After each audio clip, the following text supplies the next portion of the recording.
Assalamualaikum warahmatullahi wabarakatuh. Salam sejahtera, salam sehat untuk kita semua. Semoga juga teman-teman dalam keadaan baik-baik saja bersama seluruh keluarga teman-teman dimanapun teman-teman berada. Tetap semangat. Dan Persib Bandung nanti pada malam ini akan bertarung menghadapi Bali United di Stadion Iwayan Dipta dalam lanjutan kompetisi sepak bola Liga Super Indonesia. Ini pertandingan ke-9 bagi Persib, ya, karena baru memainkan 8 pertandingan di saat tim-tim lain sudah memainkan 9 bahkan 10 pertandingan. Tapi Persib yang berada di posisi ke-6 sedang ingin untuk meraih 3 poin. Ya, ini 3 poin yang krusial walaupun harus melakoni laga tandang melawan tim yang kuat seperti Bali United, karena kemenangan akan membuat Persib itu melonjak naik ke posisi ketiga dengan 16 poin saat ini berada di posisi ke-6. Mereka tentunya akan mendapatkan hasil yang oke, yang maksimal ketika mampu melewati hadangan dari Bali United. Tapi ini tidak mudah. Pertandingan yang saya pikir di mata Boyan Hodak sebagai pelatih Persib Bandung, mereka akan melewati laga yang sulit. Ya, walaupun saya rasa ini bagi Boyan Hodak adalah kesempatan terbesar, ya, karena ketika dia menangani Persib Bandung 6 pertandingan terakhir melawan Bali United itu ada 2 kemenangan dan 4 imbang. Artinya itu bagus buat Boyan Hodak karena sebelumnya Persib selalu sulit, ya, kalau melihat dari pertandingan-pertandingan dari 2017 sampai 2022 itu memang agak berat buat Persib. Tapi ketika memasuki kompetisi 2023-2024 sampai kesininya ketika ada back to back juara yang dilakukan oleh Maung Bandung, dengan Boyan Hodak mereka tidak terkalahkan, ya. Dan kalau melihat juga dari semifinal, ya, di Series Championship, ya, Persib menang dan imbang melawan Bali United. Bahkan musim kemarin juga di antara Januari dan Maret Persib itu draw dan menang melawan Bali United. Jadi dari sinilah bisa ada gambaran bahwa Boyan Hodak melangkah menuju ke Iwayan Dipta dengan percaya diri. Semua pemain-pemain Persib percaya diri. Apalagi kemarin setelah mengalahkan Persis Solo dengan 2-0 clean sheet, membuat bahwa Mark Lok dan kawan-kawan ingin mendapatkan hasil yang baik, 3 poin.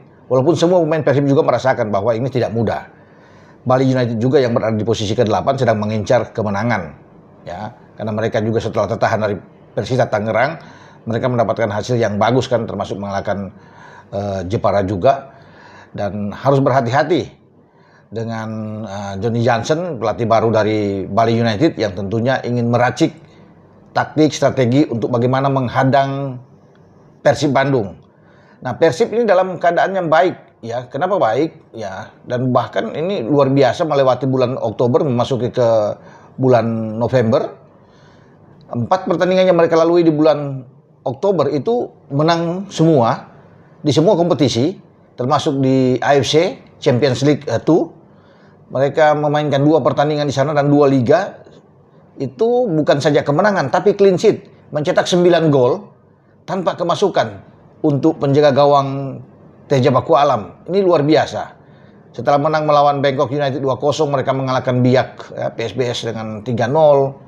Itu luar biasa. Mengalahkan Selangor juga di GBLA dengan 2-0 dan terakhir mengalahkan Persis Solo dengan 2-0. Dari sinilah mereka melangkah dengan optimisme yang tinggi di saat akan menghadapi tim kuat seperti Bali United, ya.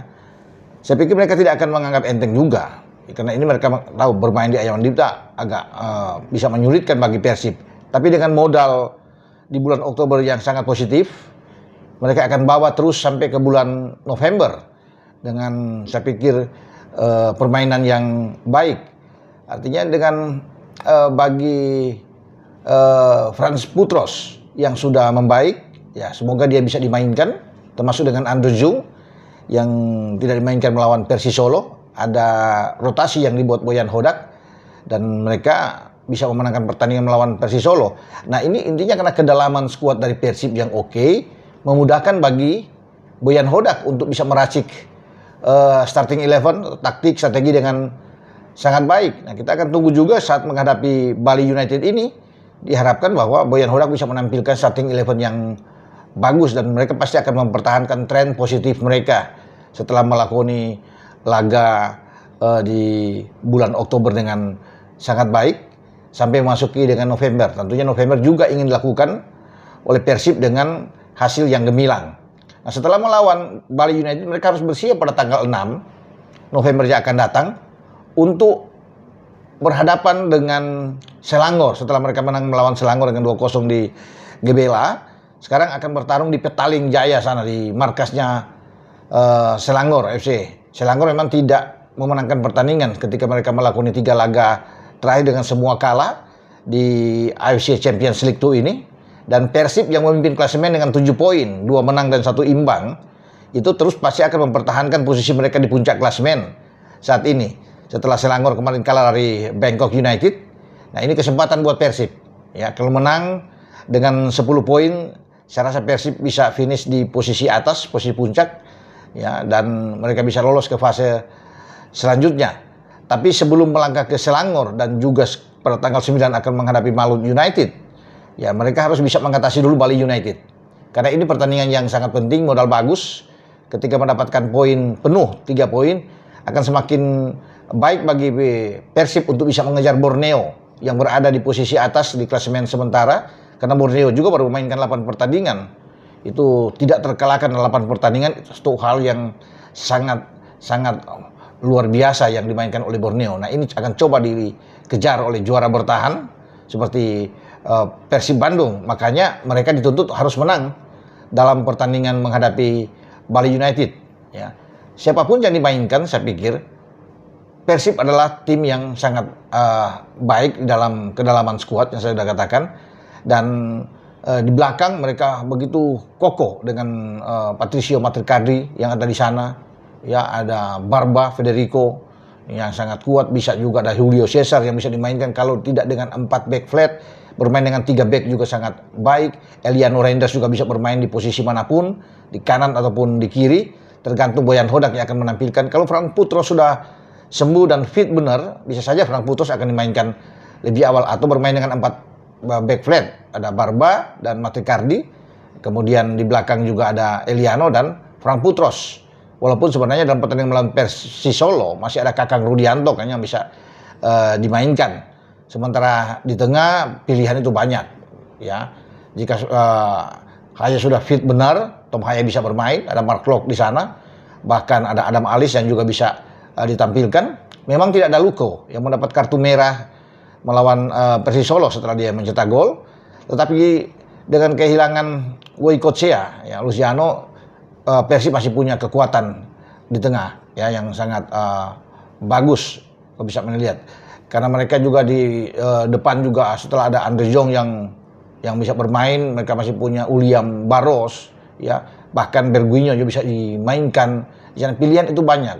Ada Roberto Tangge juga yang bisa dimainkan di lini depan. Pilihan itu ada. Sadil Ramdhani juga bisa dimainkan, Beckham Putra juga mereka punya pemain. Jadi memang tidak ada masalah bagi Boyan Hodak untuk bisa memainkan siapapun pemain Persib karena mereka punya pemain-pemain yang sangat oke, sangat bagus di semua lini untuk mereka. Dan kita akan tunggu apakah pertahanan yang kuat dengan penjagaan Teja Pakualam yang sangat bagus mengarungi Oktober ini akan terus berlanjut ketika memasuki di bulan November ini. Dan itu menjadi harapan semua tentunya bagi para boboto bahwa tim kesayangannya akan melakukan hal yang bagus di saat akan tandang di markas Bali United untuk lanjutan kompetisi di Liga Super ini.